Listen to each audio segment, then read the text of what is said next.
Hi Year 5, this is chapter 13 of the Jamie Drake equation.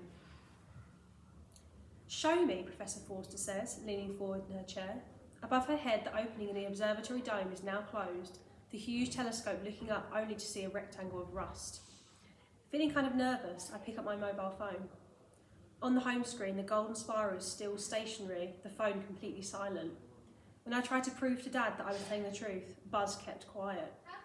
I tap my finger against the spiral icon, hoping that the tip of my finger will start glowing with a golden light.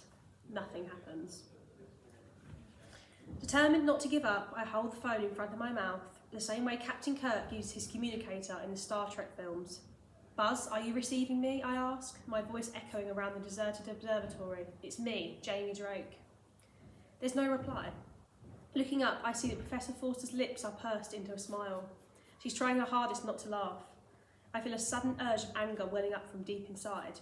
I'm telling the truth, I snap. There's an alien signal on my phone. I've heard it speaking to me. The astronomer shakes her head. Jamie, even if you had accidentally downloaded an alien transmission from the Hubble Space Telescope, there's no way you'd be able to understand this. We don't know what language an extraterrestrial civilization might use, but it certainly wouldn't be English.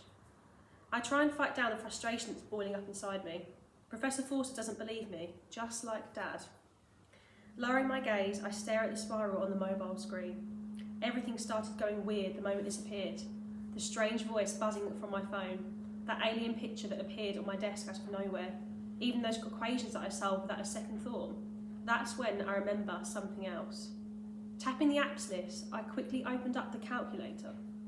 It's not just the voice, I explain. When I was doing my maths test, I tried to use my calculator app to work out a sum. But instead of giving me the right answer, the phone just started spitting out all these random numbers instead. The list of numbers is still frozen on the calculator screen. But what if they're not random? What if they're coordinates showing where the signal was sent from? With a doubtful frown, Professor Forster takes her phone as I thrust it into her hand. But she looks down at the numbers on the screen. Her expression changes to one of disbelief. Am I right? I ask excitedly. Are they coordinates? Is this Buzz's address in outer space? Professor Forster shakes her head. These aren't coordinates, she says. This is the Fibonacci sequence. The what? The Fibonacci sequence is a number of patterns where each number in the sequence is the sum of the previous two. Placing the phone on the table between us, Professor Forster points to the topmost line of numbers. 0 plus 1 equals 1. 1 plus 1 equals 2. 1 plus 2 equals 3. 2 plus 3 equals 5. You see, as you get the previous two numbers, this gives you the next number in the sequence. You can see as you add the previous two numbers, this gives you the next number in the sequence. She points further along the line. 55 plus 89 equals 144. 89 plus 144 equals 233. 144 plus 233 equals 377. She looks up at me, her eyes shining with excitement. This is not some random list of numbers, Jamie. We see the Fibonacci sequence all around us in the universe.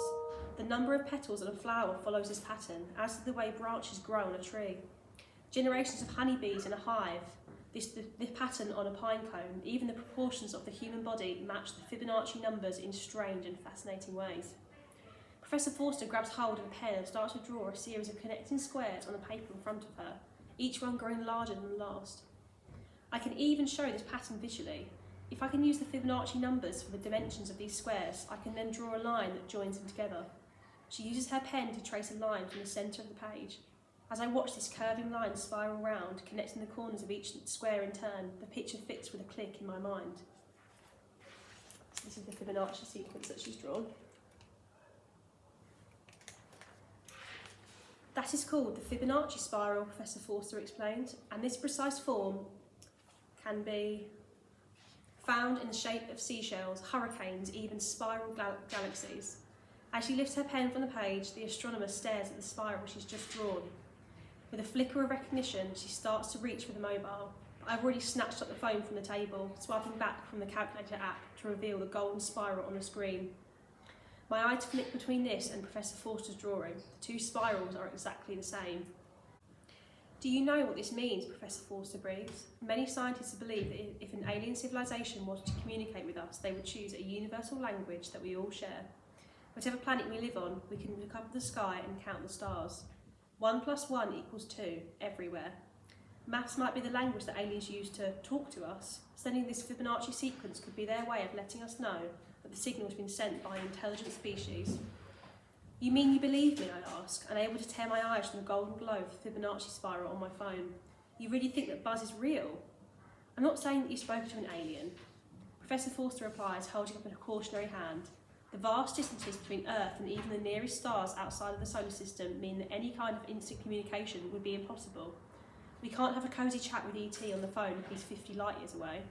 But if this signal is of extraterrestrial origin, the implications for the human race are profound. That would be the first proof that we are not alone in the universe. So what do we do, I ask, barely able to hide my excitement. Professor Forster holds out her hand for my phone.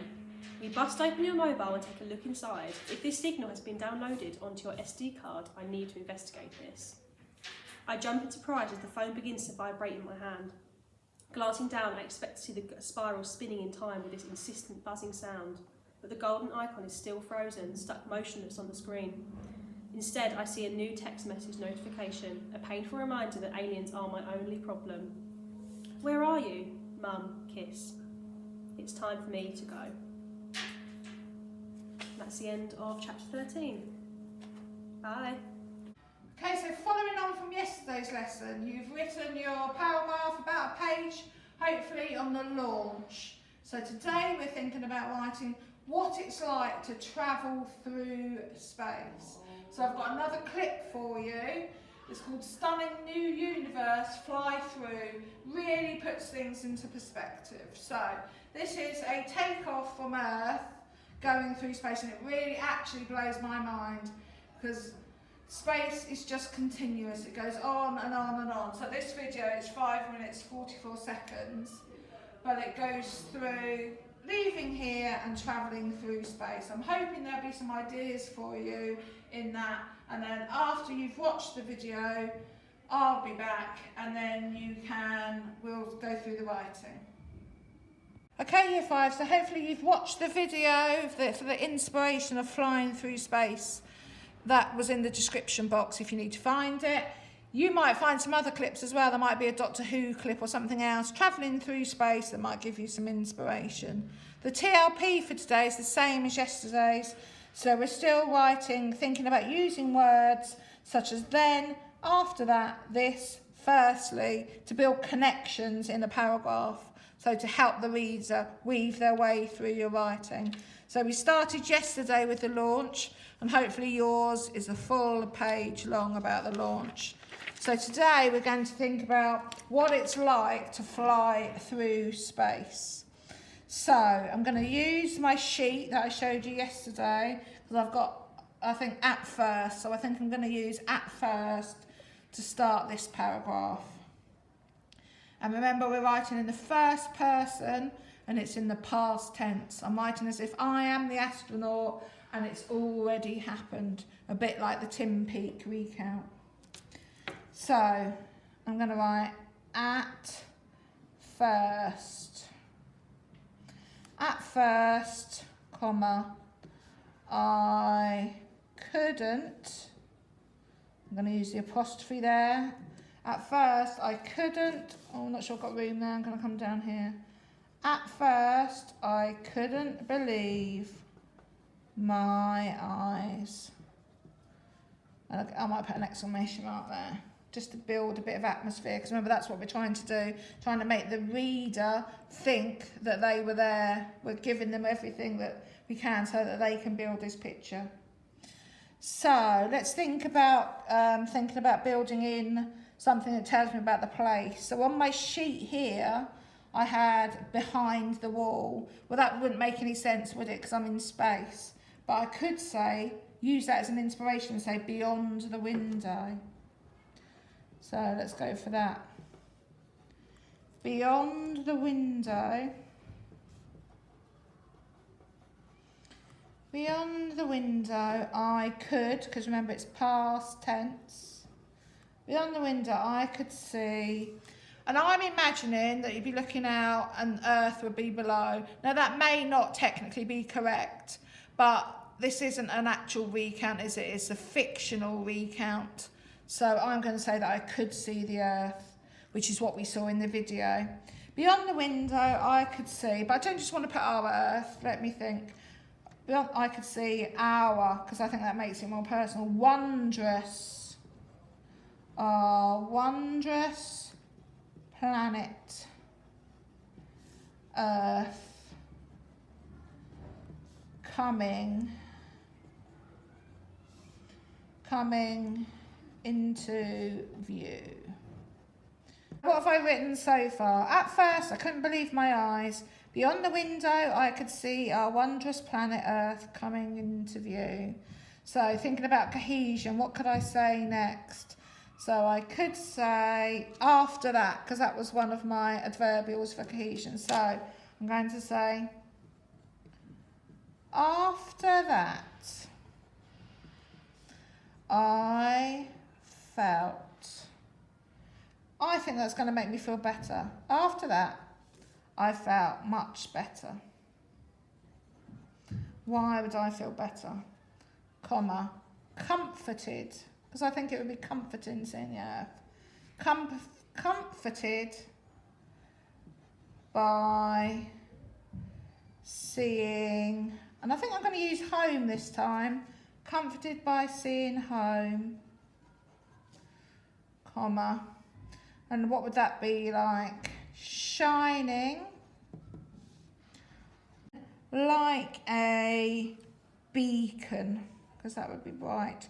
Shining like a beacon in the dark,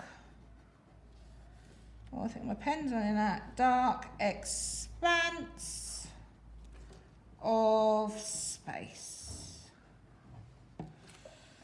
So that's my ideas, and again, that's just starting. I want you to think about all the senses. So we've had a look about what we can see, but obviously as I'm travelling further through space, I'm going to see more things, aren't I? Hopefully I'm going to see other planets. Again, think back to the video, what could you see? You're definitely going to see stars, aren't you? Definitely the blackness, but there were different colours, so you need to think about that, and also about how you're feeling as you're hurtling through space.